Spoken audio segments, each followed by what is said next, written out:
the air. Hey, On the air. good morning, everybody. Sippy. Grindhouse House of George and Souls live, officially live. My cohort, Mr. Alan Dixie Lord, where are you, buddy? I'm right here. Can you not see me? Yeah, you're the little man down there. You got to remember, I see everybody very, very small right now, simply because I have the control panel. Now you are big, and now Todd is big. I feel like Stop picking my nose. Hey guys, welcome to the show. Joining us now, correct me if I'm wrong, both New Jersey boys, correct? Yeah. Sure. Joyzy in the house. Oh, don't say Joyzy. God, I'll slap you. Hey, you know what? I actually grew up, I lived right outside Ocean City. I was in Mays Landing for years. So I say it lightheartedly. All right, I'll give you a pass. No offense, trust me. I have never been to New Jersey, but I have watched part of one episode of The Sopranos. So I feel like I know it well. No. How you doing? Alan, would you care to introduce our guests this evening, this afternoon, this morning? But okay, this is Todd and Tom. I'm not going to try to get your names wrong. I'm not going to try to get them wrong. See, I've already been through a few of these. They are filmmakers in the Theater of Death, correct? Oh, no, incorrect. It's actually Theater of Terror. Yeah, Theater of Terror. But death can be terrible. So. This is why I don't do introductions, and I'm like, oh yeah, toss it to me, and I'm. I'll tell you what, Tom, why don't you introduce yourself to our audience? Tell us about the new project that you guys have working on right now. Okay, so my name is Tom Ryan. My cohort there is Todd Staruch. He's a producer. I'm the director and writer on a new anthology project called The Theater of Terror Anthology, and our production company is Theater of Terror. And so what we're doing is we're putting together 4 15-minute short films with a wraparound story as a horror anthology in the classic vein of things like Creepshow or Tales from the Dark Side, Twilight Zone, Outer Limits, a Night Gallery, in that vein. And so that's exactly what we're doing. We have an Indiegogo going right now, and to raise funds for it. We're actually in the last 9 days of the Indiegogo. I saw that post this morning. Yeah, man, we're almost at 50%, and feeling good about the momentum. We've gotten a bunch of donations today, so we're rocking a little bit. Nice, very nice. So now, whereabouts are you guys? Are you filming all aspects of every segment, or are you? How can I put it? So many different anthologies. You have different directors nowadays doing different little segments and putting it into one. Is every aspect of this yours? Yeah, it is. We are changing effects artists and cinematographers. Okay. We were going to go with the director thing, but the problem was most of the guys that we really wanted to work with are really buried in other projects right now, and we just felt that it's hard enough to schedule cast, right? And then to get the filmmakers and different cinematographers. We definitely wanted to go with different cinematographers at first, and then we considered the director thing. But we just kind of thought it would be a little tough as far as scheduling and getting the project to actually roll when you get in so many people in different positions to participate. It's really hard to get everybody on the same schedule. Sure. It's really difficult, yeah. Right. And Todd, now you have also had parts in other films. Well, one I definitely know of. The name is escaping me, and I apologize for that. It was one that Tom, you and Russell Hackett had done, I believe, about a year and a half back. Yeah, Wrapped. Yep. Exactly, Wrapped. I'm sorry, I apologize. Good film. I really enjoyed that. So much so that you couldn't remember the name. It was too big. Powerful. I really loved your film, guys. I just can't remember the title. But it was great. Early morning podcast and alcohol, they mix great.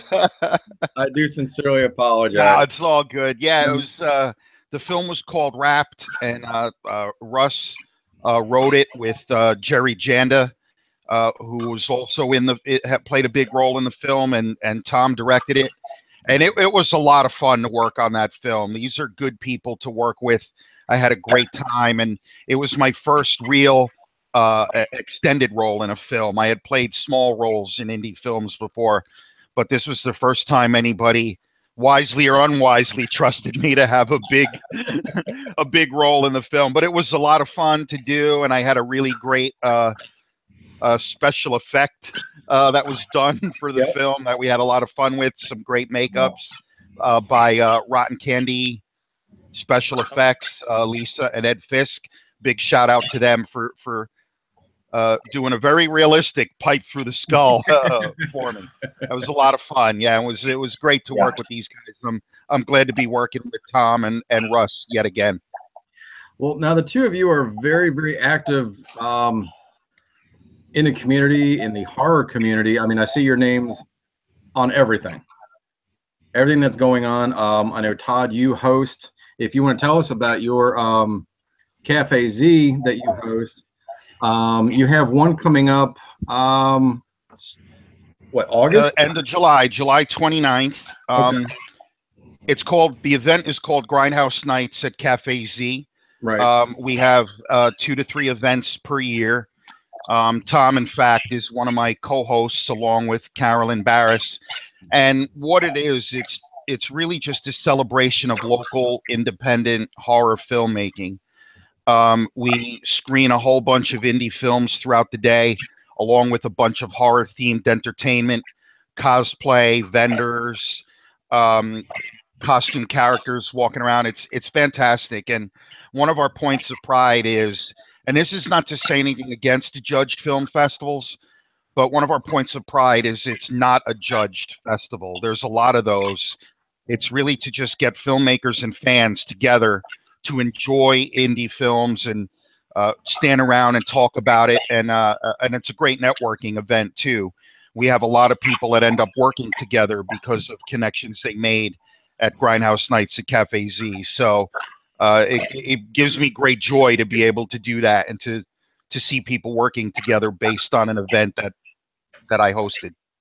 No, of course. And I tell you what, I've had the utmost respect and admiration for you doing something like that. It's actually inspired me to, what you do is one of my goals in the future, is just to be able to try to get people together like that annually, biannually, something along those lines, just to be able to come together. And I have unfortunately not been able to attend. I think you're roughly 3.5 hours away from me. But knock on wood, one day I will definitely be there, because it looks like a great time. I always see the pictures. You know, I've seen all kinds of people that you've gotten to know through the horror community, and it just looks like a great time. Yeah, it is. We have a great time. And again, I go to a lot of film festivals. I have a lot of friends that host film festivals. I'm a judge for a few of them, and there's always a place for that to be recognized.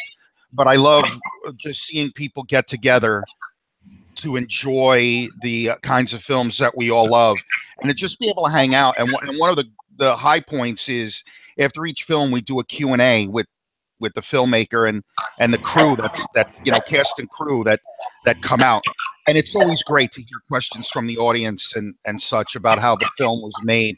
And I know the filmmakers I'll have a lot of fun with that as well, being able to actually talk about their films in front of a captive audience. It's great. Oh, that's great. So how did something like that, how did that come around with you starting that up? Well, the seeds of it came about. A gentleman that I'm sure you all know his name, Rob Dimension, is a very good friend of mine. And I want to say, we're going back 6 or 7 years now, hosted a club called the New Jersey, Pennsylvania Horror Club. And we would get together in the back of a comic book store out in Pennsylvania, watch an independent film, and just sit around and discuss it with one another. Right. And really, it was just horror fans just hanging out and talking about indie films. Oh, that's and cool. when that sort of... Go ahead. Oh, go ahead. I'm sorry. I didn't mean to. I miss that. It seems like social media has taken over so much. I miss the days kind of when horror fans it was kind of harder for us to connect. So when we did, you did form into those clubs where you go watch movies, sit around, talk. And that was one of my favorite parts of convention. Wasn't so much meeting the celebrities, but just like getting all these horror fans together to go out in the lobby and bullshit about the psychological meanings behind Friday the 13th while drinking, and right. everybody just shooting the shit. That's such a fun time. Yeah, and so that event combined with me just for the last 25 years getting guys together at my house to just watch the most extreme violent gore films that we come across, and just these ridiculous over the top films, and we would just sit around drinking beers and enjoying them, and having a friend that I've known since the 3rd grade who owns a restaurant and bar. It seemed perfect. Like, let's get together here. Right. We can eat, drink all day, and watch horror movies all day. What is better than that? And that's a whole weekend event too, correct? It's one day. I would love to be able to expand it, but I'm not sure about my friend letting me take over her restaurant for 2 straight days, letting the freak show roll into town. but we are working on that. So this year is our 5th anniversary of Grindhouse Nights. So who knows? Like, it grows every time. At the last event, we had a packed house. I don't think we could have fit another person in the screening room. So who knows where it'll go from here. Well, definitely keep tabs and let us know about it, and we'll be more than happy to share that out socially for you. But then again, at the same time, I don't want you to have to turn people away at the door. I understand you're on a limited size capacity. But it's a tough problem to have, Well, now let me ask, with you guys coming together with something like this, and you've got, let's say, hypothetically, you've got Monster Mania coming up in end of August. Mm-hmm. Would you see your guys, would you see yourselves vending at something like that, pushing for the new films and productions and so forth? It's funny. We actually discussed that recently in regards to the New Jersey Horicon, right? In September, right? Filmmakers table. We're kind of on the fence about it right now because the fact that we're doing these 4 short films, it is a lengthy process, even though they're only supposed to be 15-minute short films. Just the pre-production on each one is an involved process. The shooting is relatively quick because they're short films, but the pre-production and the planning is a little bit of a process. So we're not sure if we do wind up at one of these events if we're going to have that much to offer besides basically just promoting what we're doing. There's always our older movies, but Faces has got distribution. The Wrapped is on the film festival network right now, and Day 9 is basically available on YouTube as well. So there's not a lot that we have as far as merchandise-wise to sell. Uh-huh. There's a possibility that we're going to do it just to, basically just to promote what we're doing. I don't think the projects will be done by then, but we can do a little bit of marketing there. So that's kind of up in the air right now. Yeah, it can never hurt to try and get the buzz out. I mean, I understand it'd be a couple dollars out of your pocket to be able to set up as a vendor for the weekend, but the return would hopefully be good for you on something like that. Yeah, and absolutely. And it's kind of, Todd and I are always at these cons and these fests anyway. We've kind of discussed the possibility that, look, if we get a table, it just kind of gives us a home base. We're not going to be there anyway. Right. It's definitely something we're considering. We just want to have a little bit more to offer than us just sitting there pitching what we're doing. Right. We're going to consider it. Maybe some posters, maybe some collectors T-shirts or something like that. But yeah, it's a possibility. We'll definitely announce it if so. Yeah, please let us know. From my experience, definitely push that out for you. I know I was actually lucky enough, I was able to get press passes for that convention, so hopefully I'll be running into you guys. Oh, nice. Cool. Yeah, that's awesome. Definitely. One of the, just to piggyback on what Tom was just saying, one of the challenges is, John, you mentioned a few minutes ago about, celebrity autographs. These conventions now have become so centered around the celebrity guests and getting autographs. Oh, definitely. that it's a real challenge for merchandise vendors, indie film vendors, filmmakers to really grab people's attention, because they're there to meet for the most part, they're there to meet their favorite celebrity. And I've seen a ton of And the like prices newer are convention so goers show up at a convention, go get their 2 or 3 autographs and get their celebrity meet and greet and get in their car and leave. Like, they don't even bother with the vendor room or anything, you know? So Right. it is a real challenge. And, you know, to Tom's point, we've been mulling it around. Sometimes it's easier to just come up with, say, a lobby card and just walk around the convention and just hand it out. You know, spending a couple of bucks on those cards with all your social media links and so forth on the back. Right. Sometimes can go longer than just parking at a table and saying, please come pay attention to our film that we're playing the trailer for here on our laptop. With autograph prices now, no one can afford. I mean, if you go and you pick up your, autograph from Negan for $80 to $100, and then you get your Daryl for $120 from Rita's, you don't have money to go spend on stuff at a vendor table that maybe you're unsure of. I've seen a lot of the vending moving more toward Walking Dead prints and stuff like this, so that people can get them, grab them, get them signed. It's not like the old days where the vending room was like the first thing you hit. When I started going to conventions in 2005, autographs were a big part of it, but the convention room was the most crowded area of a convention. It was the first thing people ran to, and then they went and got their autographs. And now I still get autographs, but you go in and you line up, you stay in line for 1 or 2 hours. By the time you get your autograph, you're broke and you're tired, and it's time to go home, go eat, go drink. It's sad. I think it's eating itself alive, though. I mean, the conventions are making money off of these people, but the vendors are losing money, and that's not going to hold forever. Yep. Yeah, and that's interesting too. I wonder what will. I mean, the thing is, it's kind of the vendors are drawn to the conventions because of the celebrities that are drawing the crowds. But so is it going to get to the point where the vendors stop going because they're not piggybacking off those celebrities anymore? Is that eventually what's going to happen? And we'll see. I mean, as of now, there doesn't seem to be any decline in attendance in some of these events. I mean, we've been to them and seen the lines wrapped around the block for certain celebrities. 2 to 3 hour wait for certain celebrities. Triple digit photo op.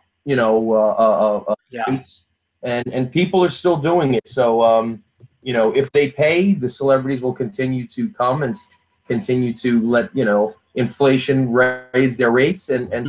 Just as a vendor, you're right. They've kind of gotten pushed to the back. One great example of this is the last time I did the Chiller convention. We were kind of, hit or miss all weekend. And when Sunday came, honestly, we did fantastic on Sunday. But what it was the overflow of people that didn't spend money where they thought they were going to spend it on vendors, and they had money to burn. And so they came by our table, and thank God for all those people and all those supporters, because we sold out of our film. Oh, great! Which made the weekend awesome. But Friday, man, I was sitting on the edge of my seat saying, "Am I going to move any of this merchandise?" But luckily, when Sunday came along, it paid off. But I don't know how often that's going to happen anymore. As far as when people come and they spend that amount of money to see a celebrity. Yeah. It's kind of like Facebook. I know people have been preaching the demise of the convention for the last several years, and the conventions are dying out. They're dying out. They haven't yet. The vendors seem to be hurting. I think the conventions overall are still doing good. Most of them. There's been a lot of news with Wizard World kind of imploding. Lots of, I think, table stuff going on, and some people. One of the owners, I believe, got sued over, or possibly even some charges pressed. Wizard World seems to be stumbling. Horror conventions, the ones that are left, Monster Mania, will be doing good. Yeah. Well, there appear to be more events than ever now. There are multiples every weekend. and you know, we're in a little bit of the older age group. We're used to the more, you know, the Monster Manias and the Chillers. There's a Comic-Con every goddamn weekend now. And sometimes in like a small town. It's not even like New York Comic-Con and San Diego are obviously the biggies. Now we've got things like Garden State Comic Fest here in New Jersey, or Newark, New Jersey Comic-Con. I'm like, what? Like Newark, New Jersey Comic-Con? Because cosplay is so huge now. Oh yes, yes, it is. Like you could have a convention in your living room, give away a prize for best costume, and people will show up. Like it's amazing. There are conventions now everywhere in small venues, and they're making money because people will pay an entry fee to just have their picture taken with their favorite cosplayers. It's amazing. It's unbelievable what I've seen with that. It is absolutely amazing. It really is. You know, you talk about the cosplay too, and this is to take away from anyone that's doing it. By all means, I know you have friends that do it. I have friends that do it. You know, we've got Circus Rejects who are dear friends of mine. Father Evil's a dear friend of all of us. And I'm in no way taking away from it. I think it's great that they're able to express themselves. It amazes me at how far it's come. You know, you go to a convention 10 years ago and, oh, look, that guy's trying to dress up like, you know, somebody from The Walking Dead, or, you know, Ash from Evil Dead or something like that. And you'd kind of pick up on it. All right, now it's cool. Now, if you go to a convention and you don't see cosplay people, you kind of wonder what the hell's going on. Because the popularity of it has grown, and the amount of detail that the people are putting into their costumes is incredible. Yeah. You know, and back when I started, people weren't charging autographs as cosplayers. They were just fans who dressed up and went to the show. And now you're seeing more and more cosplayers being the guest at shows, which is great. You know, more power to them. And Jessica Negri, I consider her table all day long. I think she's got a restraining order now, so I legally can't, but I would. I've got a stack of them, Alan. Don't worry about it. I got a pile of them. No, but it's great. They're like trading cards. You just keep collecting them. Yeah. Yeah. What you said about cosplayers, John, is so on point, because now when you look around and they're not at the conventions, it is kind of strange, but they have almost become part of the draw. Yeah. No, exactly. I agree 100%. Yeah, and it's like you get some that are repeat attendees at all these different conventions, and especially when they're really good at what they do and they come with these really creative costumes and they're just beyond, amazing, and you get to see them up close and personal. It is part of the draw. Sure. And I think that they should definitely take it. I mean, it's funny because you say that cosplayers are now getting autographs and getting paid autographs and 8x10s and stuff. You consider that there's a lot of people, like Alan is hanging out at the table all day, these they are providing a service under the table.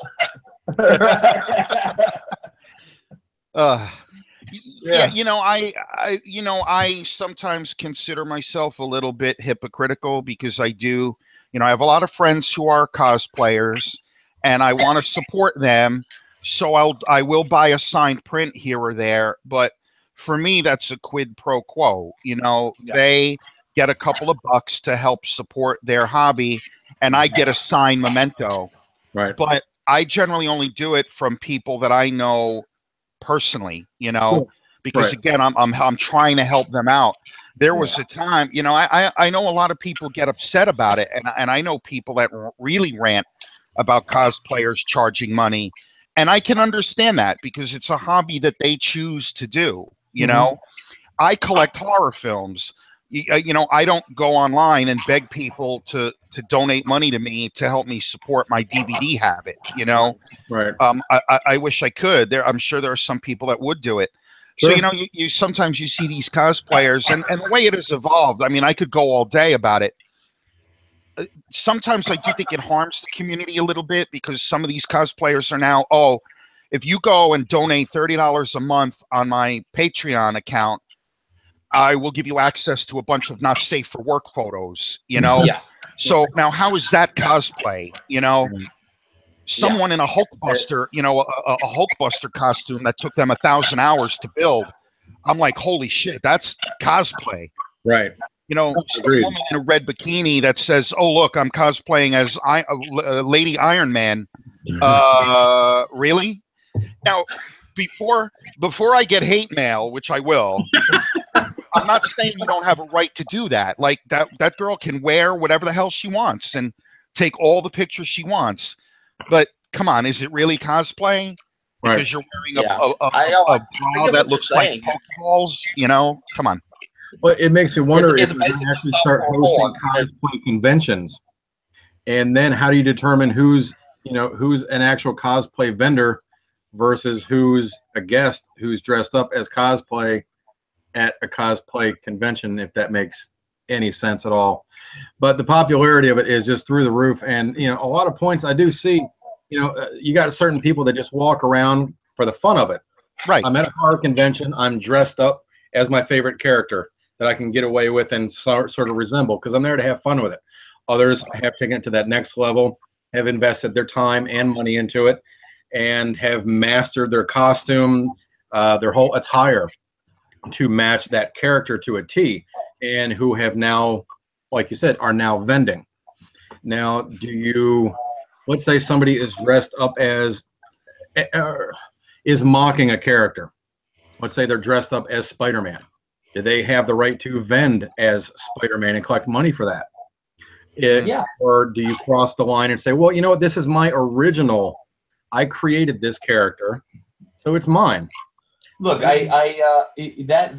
that's first of all, that's for the lawyers to decide. If whoever owns Spider-Man wants to sue the guy, that's up to them. I'm not worried about it. If the convention is going to take the vendor fee for the table and let that guy vend, then that's on them. And then to speak to like what Todd said, if there are girls that are posing in red underwear and saying, I'm the female Iron Man, if there's somebody that's willing to pay for that, then that's all going to evolve on its own. And maybe she's more of a model than a cosplayer. Sure. Who knows? I mean, it's the same way we were talking about celebrities. If somebody is willing to dish out the money for any given trade, whether it be 8x10s of you in a red bikini and you're a female Iron Man, or whether you're going to a serious cosplay table where these girls are like, Lady Death, and she's completely, and you can see she's a total pro and has handlers and all that stuff or whatever. Mm-hmm. It is, if people are willing to pay for it, I don't think that I mean, it doesn't bother me. Now, if it bothers me enough where I'm going to a convention and I'm not seeing what I want to see anymore, if I'm seeing a lot of models that think they're cosplayers, or cosplayers that think they're celebrities, or celebrities that are overcharging or what have you, it's my choice not to attend that convention anymore. Yeah. And then their financial means will dictate whether or not they keep having conventions every year. It's I think there's a lot of things happening in the horror, cosplay, sci-fi, anime, in all those mediums that is changing dramatically, and it's very quickly, and people, just like the .com, bubble, people are jumping all over it and trying to do what they can to take advantage of either making it a part of their lifestyle if they love doing it, or making money off of it if they think that it's profitable. But I think that all those things tend to work themselves out, right? I mean, reality TV, I don't think is as popular as it used to be. Right. At one point, everybody was disgusted about how big it got. Like every TV show is reality TV, and I think that bubble burst now, and people are like, okay, I want fantasy again. Right. Yeah. Really popular AMC TV shows are very popular. People have gotten back into that stuff again, but I think that that's something that is just going to take its course. It's gonna work itself out. And listen, like if somebody's willing to pay for something, no matter how ridiculous or phony or whatever we think that it is, somebody's going to take advantage of it. Yeah, and more people Leslie make a buck off of it. What's that, At Todd? the end of the day, Tom, how are those 8x10s of you coming along? I don't have mine yet. Oh, hang on.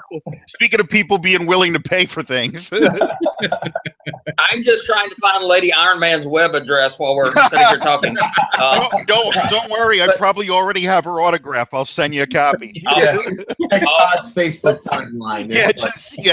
Just go through my photo albums. That's a It's there great somewhere. point. I mean, at the end of the day, that is what defines celebrity. If people are willing to give you money and line up. At the end of the day, it doesn't matter how many movies you made. It doesn't matter if you've been naked on the internet. If people aren't willing to give you money, you're not going to be out there as a celebrity very long. Right. About being a hypocrite, Todd. I mean, I've the same thing. I've bitched about autograph prices, and I'm like, you know, $40 is my limit. And then I was in line to get a photo op with Jeffrey Dean Morgan. Right. My friend wanted one, and he's a cool dude. You know, I spent an hour waiting in line.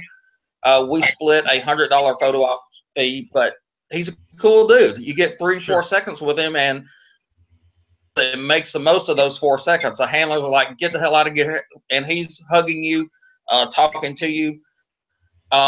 People like that get loyalty too. You know, if I don't want to mention anyone's name, Tom Savini, but you know, you go up and meet some folks, and they're just so cold to you, you'll wonder why you want to get back. And I've had good experiences with Savini. I've never seen him be rude, but you know, I know he gets the knack for being an asshole. He does. The best Savini story I've ever had, I was actually in line to meet Danny Trejo, and it was a pretty long line, and I get a tap on my shoulder, and I hear someone say, "Excuse me, asshole," coming through. I turn around, and it's Savini. Nice. He wears it well, though. He does. You know, I totally agree with you, Alan. I have vented my spleen on social media about autograph prices. I have a huge autograph memorabilia collection myself. But I always, the last paragraph of every rant always is, in the end, though, it's up to the fans. Sure. So, you know, Stallone was charging $400 for an autograph at New York Comic Con, and people were lined up to pay it. You know what? Good for them. Yeah. I don't need to meet Sylvester Stallone that badly. Like, you know, for me, for $400, it better be John Lennon, you know, back from the dead. So, yeah. But again, I do understand the frustration because it does draw away from vendors and indie filmmakers and stuff. I totally get that. But then you know what? You start to do things like, you know, to toot my own horn, like a Grindhouse Nights at Cafe Z or a Macabre Fair Film Festival out on Long Island, where it is all about the films and the filmmakers. Like, if you're that frustrated, you know what? Then instead of just bitching about it on social media, go and try to affect a change. Exactly. Like try to start your own event. You know, I'm part of several local film festivals and events that are not about celebrity autographs. They might have a couple of lower level celebrities because you kind of have to have that now.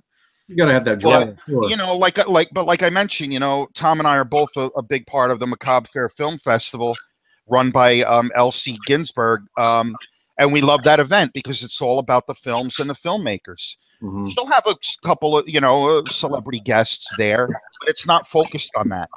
People are there to watch indie films and mix and mingle with directors and actors and actresses. So L.C. saw what was happening with autographs and said, you know what, I'm going to have a different kind of event. And she runs several events like that now throughout the year that are hugely popular, that have nothing to do with autographs or celebrities.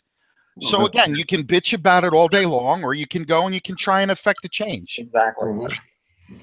No, agreed. I go to a small show in Biloxi, which I live on the Gulf Coast, so I'm kind of out of the big convention. I have to fly. If I travel, I try to go to the Scares at Care every year. I go to Horror Hound every couple of years, but I have to fly.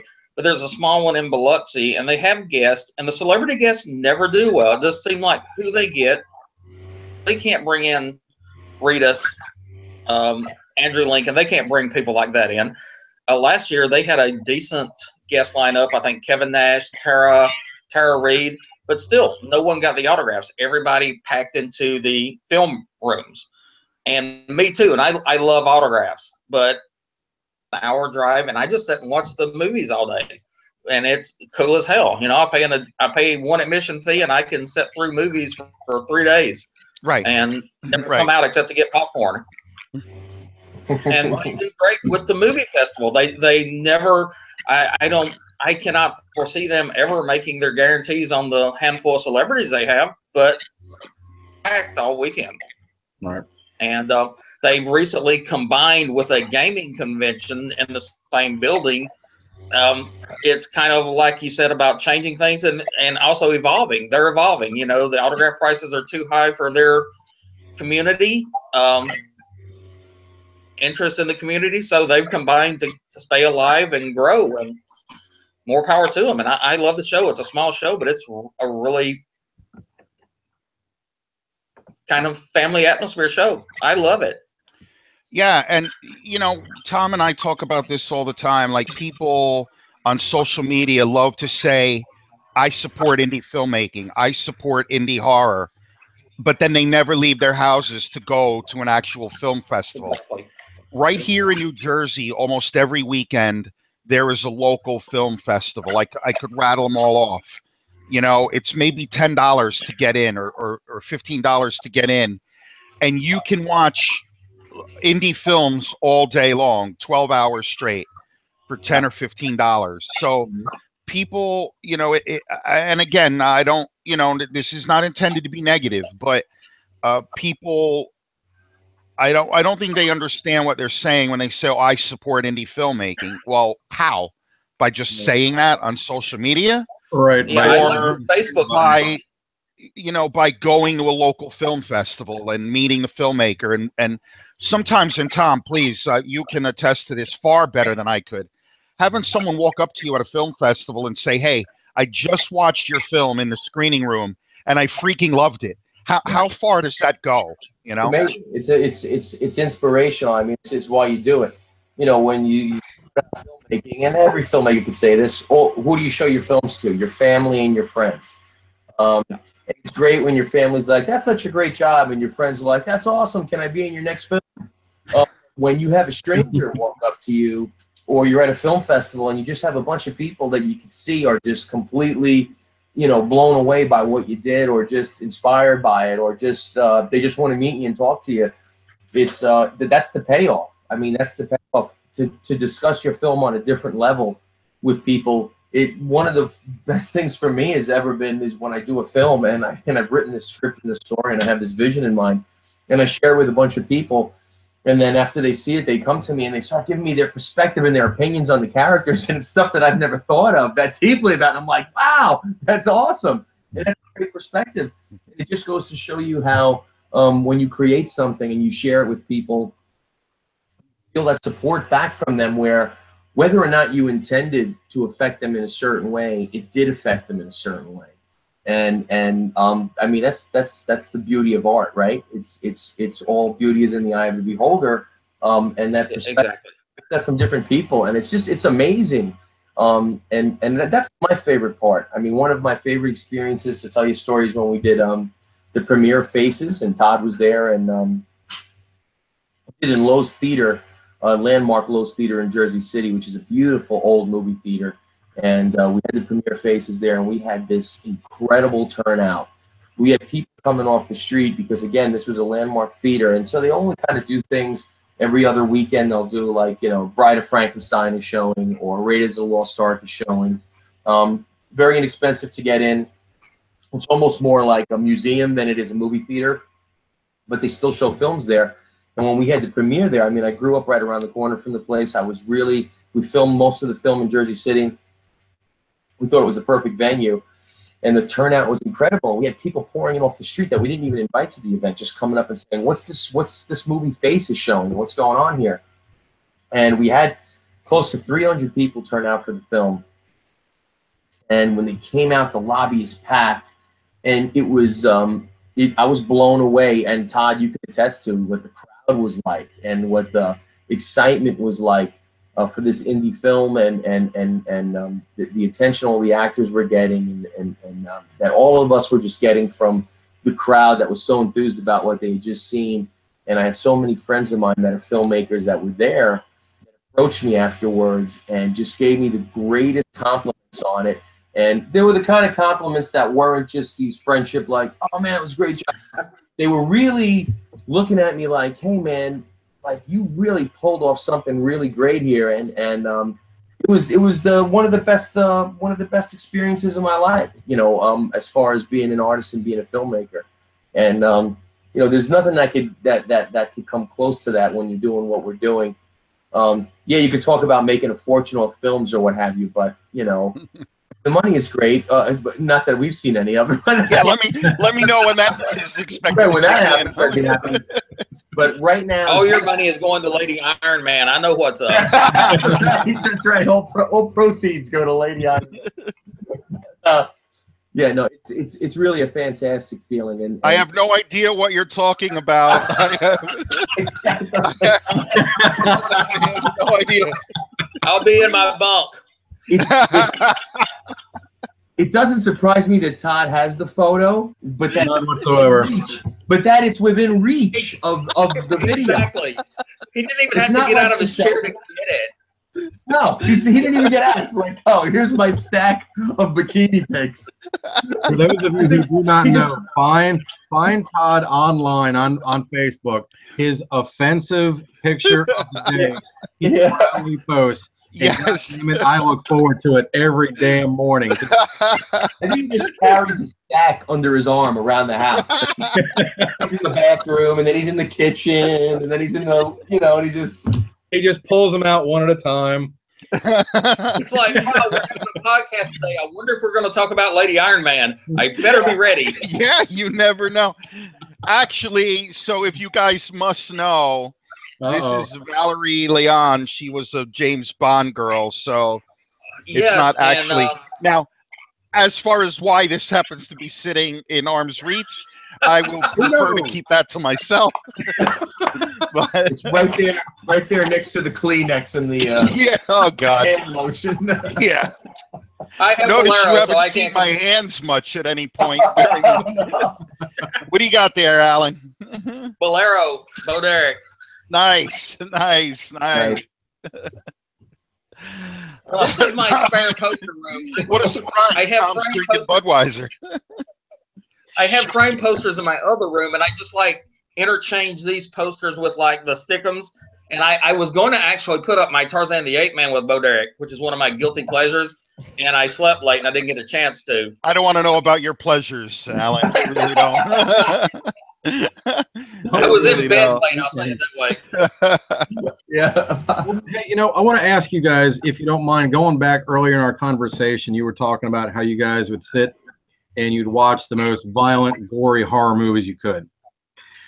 There's a whole new extreme violent gore-found movies that are out nowadays that people are just thriving off of. Movies, Atros was one that was just recently released that I heard is probably the most offensive, disgusting movie ever produced, ever made. You know, the August Underground series.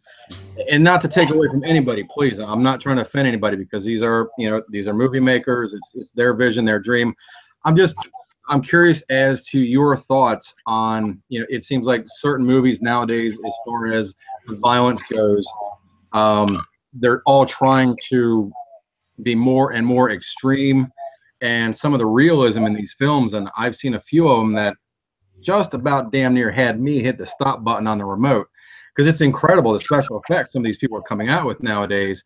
And I just wanted your thoughts on, and yay or nay on some of them, I guess. Bottom line, your cup of tea, not your cup of tea, it's great, it's up to them, each their own, piece of shit. You know, what your honest opinion on stuff like that? I think there's a niche for everything. You know, we could narrow down every genre Sure. to the nth degree. And on some level, I am a gorehound. But honestly, my buddies and I will get together and watch films like that purely for the shock value. so we can like elbow each other and go, oh shit, did you see that shit? Did you see that? But not because I think it's a good film, you know. And again, that's with all due respect to everybody out there. But what these underground filmmakers, I think, need to realize is that they are underground filmmakers, and they have a very, very narrow audience of a couple of hundred people that worship everything that they do. I'm only speaking for myself, and I love a good gore film. I do love the August Underground films because of the level of realism and the amazing special effects that the Toe Tag team, put together. But after a while, I got tired of seeing, a girl chained to a chair getting tortured, in every goddamn underground horror film. It's like, okay, great. Like, so you dreamt up a new way to cut up a person. Like, I don't care. This is a shitty film's a shitty film, And again, look, I haven't made my own film yet, so what the hell do I know? But again, after a while, it just got tiresome, just like the Saw films. Like after the 8th one, I was like, oh my God, dude. And now they're making another one, and I'm like, are you kidding me? Right. Like everybody bitches that there's nothing new in Hollywood, and then they're like, oh shit, Saw 9 is coming out, awesome! I can't wait. I'm like, so. There's a place for everything. Like, look, I don't like romantic comedies. Some people do. Like, good, that's fine.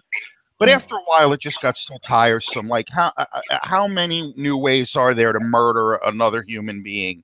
Right. And the whole torture thing, I just got over real fast. Hostel, oh, cool. That was kind of interesting, and I'm not going to go backpacking through Europe anytime soon. But after a while, again, all these underground movies with just the endless violence against women, and again, like I said, the aforementioned girl chained up, to a chair being tortured. Right. Now, whenever I see one of these directors go, man, you wait till you see my next film. The gore is going to be unbelievable. Okay, yay. Right. All right, Tom, what do you think? I say that. Yeah, for me, during my martyr.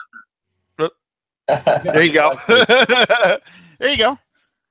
For me, it's I agree with Todd that for me nowadays, more if I watch those films, it's more for fun because usually they don't have the plot, the acting, or the story that is really captivating. Mm-hmm. They're extreme films that you kind of watch to just kind of that's crazy. We'll have a few beers and sit around. We're not really paying that much attention. Right. As we are just kind of getting a few laughs from it.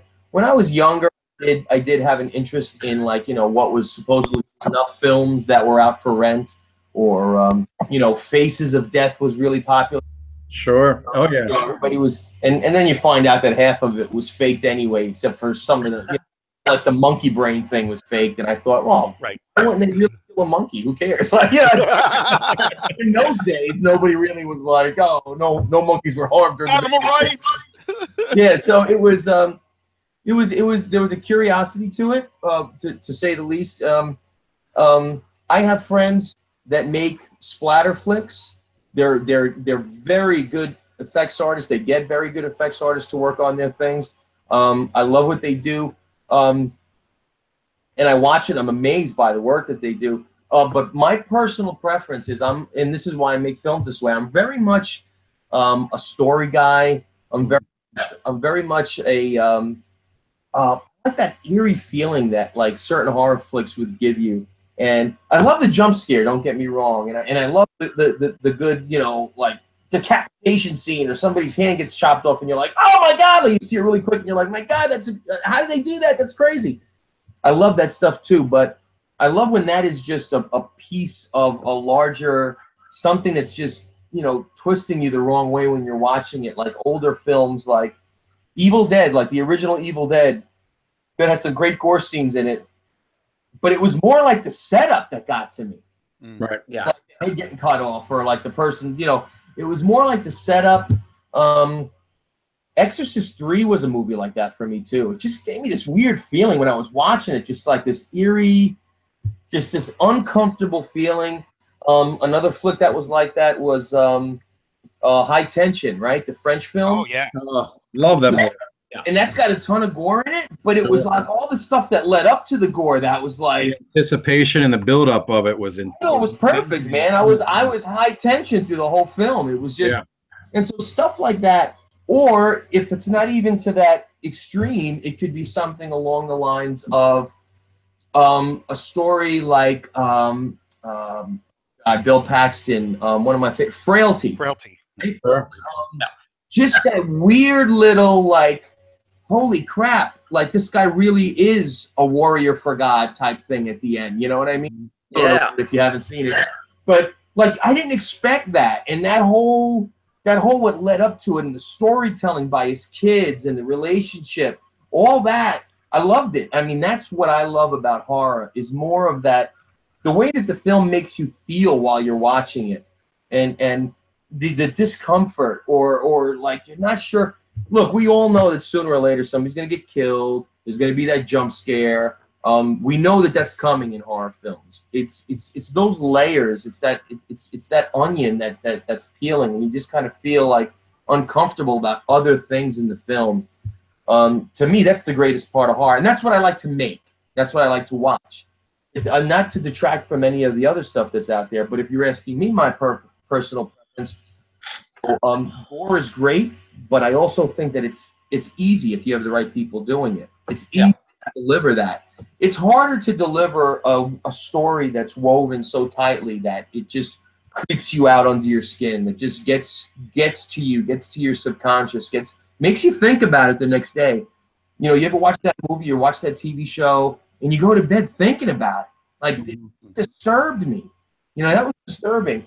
Usually the jump scares, that you don't think about them later. You're just like, oh, you know, yeah, I've seen that. I mean, we've been seeing that since they've been able to at least do it pretty well on screen. We've been seeing that kind of stuff. So it's just gotten better.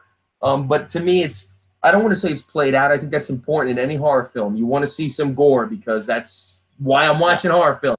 Right. I do love that. I love those extremes. But at the same time, if you're giving me characters I care about, and then you kill them, that's so much more powerful. Right. Just saying, hey, here's Jane Doe and here's John, her boyfriend, and they're having sex. Now he's dead. Here's his head. Her legs are getting cut off. Now she's being tortured. But we really don't care about her because we don't know who she is. We don't know why we should care about her. That kind of stuff is very important to me. So, to me, suspense, thrillers, just they just do it for me as far as the horror genre goes. That's why, and I do have on my Martyr shirt, and it's one of my favorite films. And it does have its gore. It has some extreme violence. But just that feeling of I'm watching something I shouldn't be watching, and after the movie was over, sat stunned for a while, and it's never left me. Mm-hmm. The ending scene, and I know a lot of people hate the way the movie ended, but that ending scene just bothered me so much. Yeah. And that's what I like. And the same thing with another movie that was controversial. People loved it, people hated it, The Witch, which did not have a lot of gore. There's a scene near the beginning, but just in a dark theater, and I became just so in the film. Mm-hmm. Great example. Involved in it. Yeah. Totally absorbed into the film, like I was a part of it, and left me with that disturbing feeling. And you talk about cheap, it's just like found footage. Found footage is a great genre if you use it to make a good story, not if you use it simply because it's a cheap way to make a movie. Right. So many people, like, I've got a hand cam, I can make a movie for $200 if I have my friends. And you can do that like Raimi with the Evil Dead. You know, he didn't have a huge budget. He had improvising his own equipment, a bunch of his friends, and he made a masterpiece. Yeah. 100 movies on Amazon Prime where it's some guy with no experience, no idea of how to use a camera, and he just gets a video camera and he films a bunch of people running and screaming and calls it a horror movie. Yeah. And that is, to me, as boring as shit. If it's nothing but gore, like you said, sit around with a bunch of friends, drink beer, watch it, you're entertained by the gore, the blood. But what I really want to watch, what I want to sit down and that I can sit in a dark room with or alone and watch, is the stuff that does have a story that bothers me, that makes me think. And I can't watch these all the time. I have to watch the light. I watch the Steve Martin movie every once in a while, The Jerk. you know, to me, a rom-com is a true horror movie, but I can't stand them. They scare me too much. Yeah. Yeah, it's filmmaking. Like you mentioned, The Witch, and this is something that I think about all the time. I love The Witch, and yet half the people on social media were like, "That movie sucked. Nothing happens, and it's boring." Yeah. I'm like, well, then I can't help it if you have the attention span of a hamster. Right. You know, you can't deal with a film that's about isolation and religious extremism and, you know, psychological terror.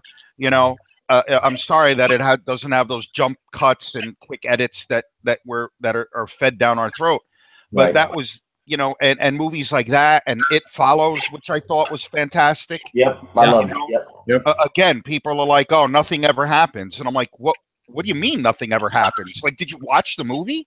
Right. And that just drives me crazy. And again, people like what they like, they don't like what they don't like. But some of the rationales that are given, you know, like if you say, "Well, I didn't like that movie because I didn't think the acting was good," or whatever. All right, but to just say, "Oh, that movie was boring, nothing happens," is indicative of what we're talking about these days, where people want music videos instead of horror movies. Right. Right. Yeah. Good. True. Yeah, I could never say that The Witch or that It Follows sucks. You don't have to like the movie or be that entertained by it, but to say that they suck, that's an absolute terrible review of those films. I personally love both of those films, but if you didn't like what you saw, it was not bad filmmaking at all. No, they were, you know, maybe you're saying, "Oh, plot hole here or there," but Todd has been quoted as saying, "There's no perfect movie anyway." So that's bound to be something that comes up. But I love those flicks, and exactly for the same reason that you were talking about. I mean, just get under your skin, make you think about them later. Well, let me ask It's like you, if you oh, go ahead, John. I'm sorry. Alan, please, no, take it away. I was just going to say, and now I'll get back to it. It's just like looking at a piece of artwork by Michelangelo and saying, "I don't like that." That's cool. That's your ability. But if you look at it and say, "Oh my God, he sucks. That's horrible," that just shows you really don't know what the fuck you're talking about. Pardon my language.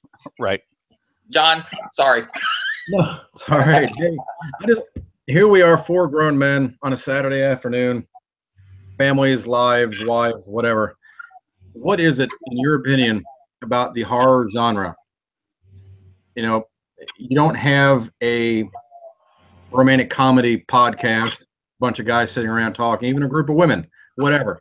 What is it? I mean, God, I hope not. The horror community is such a tight-knit group of people that, you know, I've had the opportunity and pleasure of getting to meet new people almost every day, it seems like, online at events and so forth.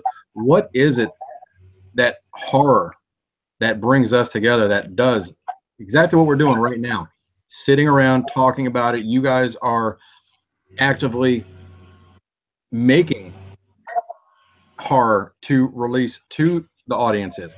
What is it, in your honest opinion, what drives us in the horror world to not just say, "All right, hey, that was a good movie, now back to reality"? What keeps us driving to want to keep talking about it, to make more films, to make t-shirts for our websites and join more groups and do podcasts? What is it that does that for us? I want your honest opinion. Why? Todd, you want to start? Sure. I think it's because those of us who are true horror fans understand what Tom's like, "F you, I'm not going to listen." We understand what horror is all about. To me, speaking for myself, horror is almost anything that takes you out of your comfort zone. It could be psychological horror. It could be body horror, whatever, demons, slashers, whatever. But it takes you out of your comfort zone. And I think we understand that. And the people who don't give horror any respect as a genre don't understand that. Like, I have plenty of family members that say to me, "Oh, how can you watch those type of movies?" Sure. And I'm like, I don't know. How do you watch any Sandra Bullock movie? I don't understand it. Like, why do you like Steel Magnolias? Like, I don't get it. But that doesn't mean that Steel Magnolias is not a good movie. It just means that I don't get it, you know, and it doesn't resonate with me. It doesn't affect me. Now, horror's my first love, but I'm just a movie buff in general. Sure. Give me a good drama or a great comedy or even a great documentary, and I'll be totally into it. Right. But with horror, I think, again, we have a shared understanding of what horror is all about. Why is Halloween? There we go. Speaking of horror, why does anyone drink Budweiser? I don't know. But again, I'm think just glad no one was laughing at my pineapple Rita. Oh, is that what you're drinking? Oh God. But anyway, and then I'll let Tom answer. But again, like I said, we just have a shared understanding of what truly makes horror films a great and an important genre. And I think of late we're seeing a bit of a resurgence with the popularity of movies like The Witch and It Follows and so forth. The movies that are doing well. I think Hollywood is finally understanding is a huge audience for horror, provided it's done right. Right. You know, all of those movies all made back their budgets many, many times over. You know, so that's I don't. So what John, what I believe you were asking is basically what's bringing people together like us for this YouTube video and on podcasts and on websites. Right. So I think that you definitely have different levels of horror fan. I always loved horror when I was a kid. I used to bring Fangoria to the dinner table, and my mom would flip out because there'd be somebody's like open head, skull, brain exposed on the cover, and she'd be like, "What are you doing bringing that to the dinner table?" And so I think that I was part of that horror crowd, especially back then, where it wasn't that popular, like on a blockbuster level, right? You could make a blockbuster horror movie. But there were people that we just really loved it. And again, not just because of the gore, but just for everything that it kind of changed for us movie-wise. Right, our parents are growing up on a lot of dramas and comedies and stuff like that. And so horror was really kind of like our own thing. It's like rock and roll, right? Or heavy metal. It was like your own little thing. And people kind of came together because of that. Now, horror is very popular these days. Yes. But you don't have everyone that went to go see Scream or everyone that went to go see the reboot of Evil Dead. You don't have all those people keeping up with horror podcasts or horror websites. To them, that's just like they go see the movie, it's popular, they hear about it, all their friends are talking about this film's coming out, they go and see it, and then that's kind of where horror ends for them. And then you have people like yourself, you got all the horror dolls in the house, and you probably got, movies, and you got posters, and you got collectibles, and all that type of stuff. You're right, and there you go. Yeah, and they kind of, those are the people that take it to another level where it's almost like this little society of support. Because to them, it's I think it's the creativity for them that makes it more important to them, or it's just there's something about artists also that are drawn to horror. So you have a lot of people that are in the horror community that are tattoo artists, or that are magicians, or that are filmmakers, or actors, special effects artists, or any one of those things, or they have a magazine, or they want to take photos of models dressed up in horror stuff.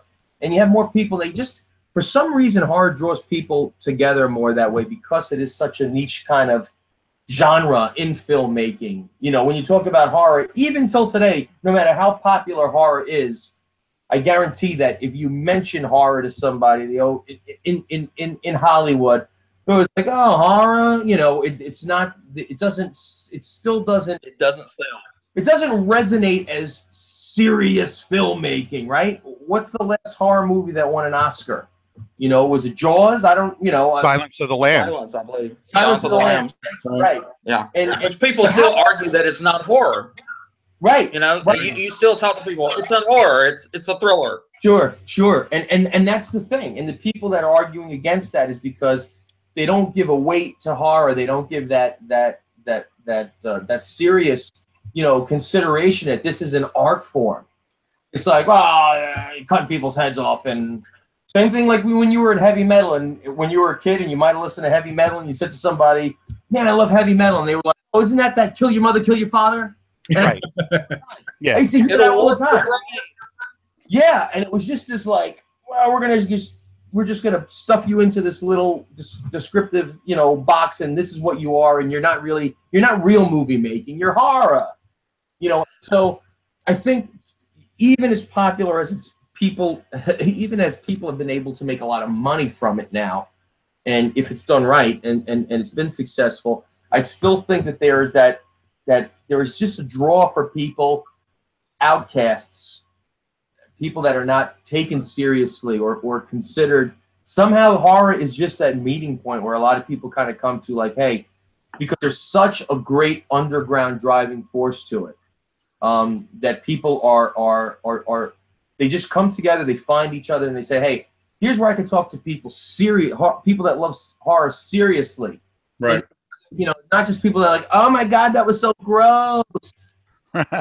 People that really are into it and appreciate it for what it is and want to see it do better and succeed and be a more popular genre. Although you know that once it does, then everybody's going to be the people that hate horror because it's popular. So, you know, you can't. Well, it's now like, because like superheroes, right? Like I was into superheroes and comic books when you would still get your ass kicked for that, you know? Right. Yeah. Now all of a sudden, you know, the next Marvel movie will make $1.5 billion. And now everyone loves superheroes. You know, It's no longer to the point where the nerds are pissed about that now. You know, because they're like, well, wait a second. That was our little thing. Like you said, Tom, you made a great point. Horror was our thing, you know? Yeah. And now, like with the comic book movies, people are like, wait a second now. They're like, there's girls that are running around now that say they like comic books. Right. You know what? Right. But what's great about what you talk about the superheroes, and Todd and I have had this discussion before, and I'm glad I could bring it up now. But there's so many people that go see these superhero movies and they're like, oh, Green Lantern was awful, or I hated Christian Bale as Batman, or blah, blah, blah. And they're picking on every little thing in the superhero movies. And I talked to Todd and I said, dude, when we were kids, there was a muscle man painted green, running, doing stuff in slow motion. And we loved it. We loved it. And so most of guys like us, now that see these superhero movies, it can be the worst superhero movie. We're still blown away because we're like, oh my God, they actually were able to do this film and it looks fantastic, you know, and we appreciate that. And like Todd, have a lot of these young guys walking around now, they're like, oh, I hated what they did with Batman and Superman, and oh, I hate, and it's like, dude, did you see what the Batman that we used to watch? For the original Captain America, right, you know? Right.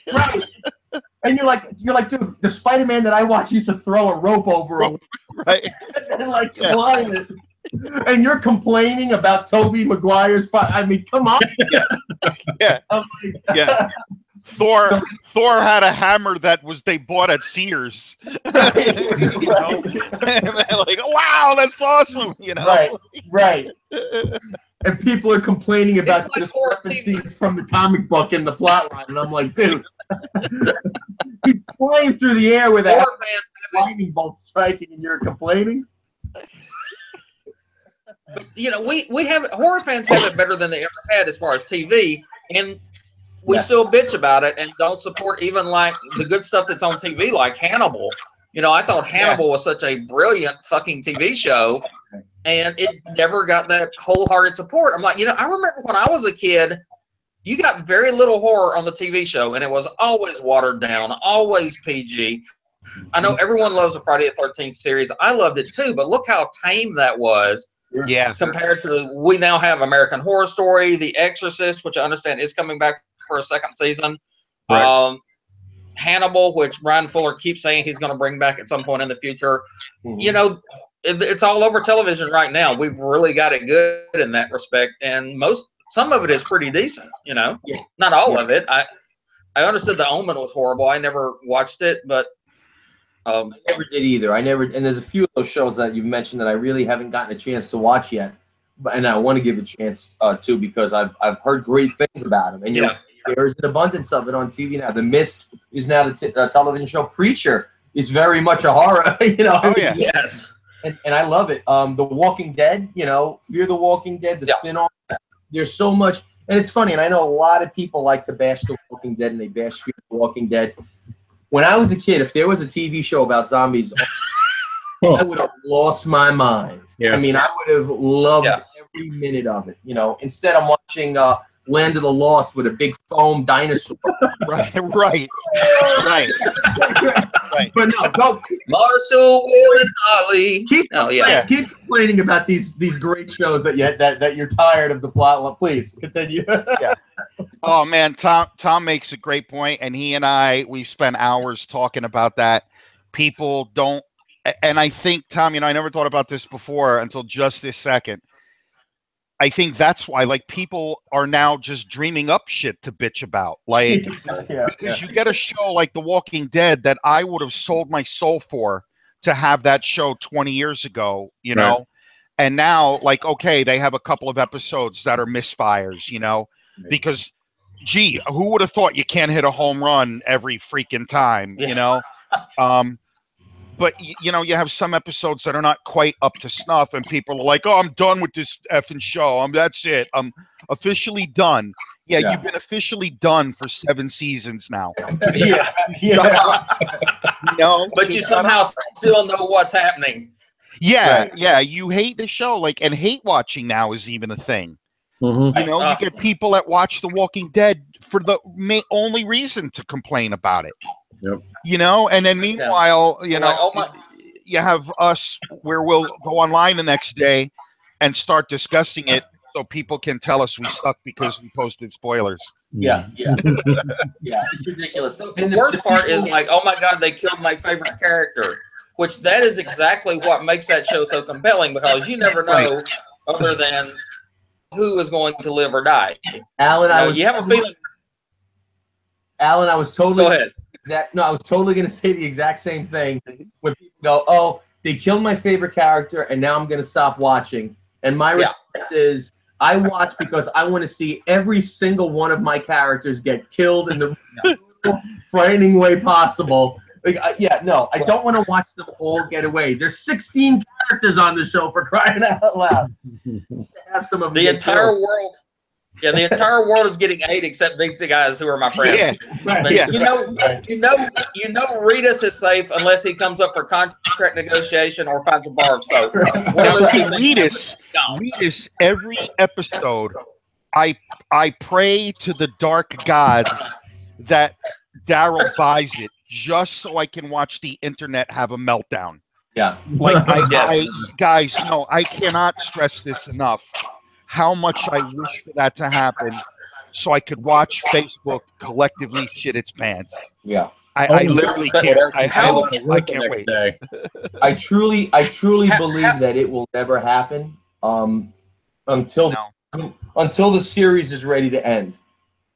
Yeah. Then I predict it, and I could be wrong, but I predict that towards the end of the series, they're probably going to do who dies, Rick or Daryl type thing. Sure. Yeah. Kind of have this build up to the end, and one of our main characters dies. Will it be Rick or Daryl? Yeah. I could see them doing that, but even though I would applaud the writers if they did it out of the blue, if they just suddenly go, "Oh, Walking Dead's been it's been renewed for 3 seasons," and then suddenly they kill Daryl. I can't believe that. But they cannot do it just because of the fact that he draws so many eyes to the show. And if you have Glenn die and people stop watching over Glenn, then you could just forget about killing Daryl. Oh, there would be riots over Daryl. Yeah, but I would love to see it on a creative. If they did it, if it was well done, I would love to see it, because I'd say, man, they got guts. The show is they really feel like they have something where it doesn't matter who lives or dies on the show anymore. You're going to watch it. And unfortunately, that's not the case. And, I think that they have their few characters that draw everybody to the show. Yeah, if he were to die, Yeah, I would probably want to take the next day off of work. Just sit here and watch media. Oh yeah. Think about it. You know, after the Super Bowl or the World Series, these people go out and they flip over cars, they destroy cities. You're going to have cities overran by women screaming and breaking shit everywhere. You're going to sit here and watch YouTube all damn day. Yeah. Yeah. Just over Daryl's character. There will be ovaries explode all over America. Yeah. Yeah. I'll get hate with that.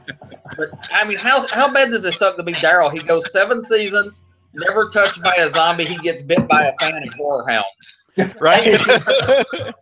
Yeah. But it takes balls. Like Sons of Anarchy. I don't know. Is anybody an SOA fan? Yeah. Yeah. Sons of Anarchy and the balls that Kurt Sutter had to kill Opie off in the 5th season. Yeah. Who was arguably the most popular character on that show. To me, I loved him more than Jax. Yeah. And to kill him off like that, and that takes balls. But you've also got to know your producers are okay with that. You know, that scene actually turned my stomach watching Opie get killed that night.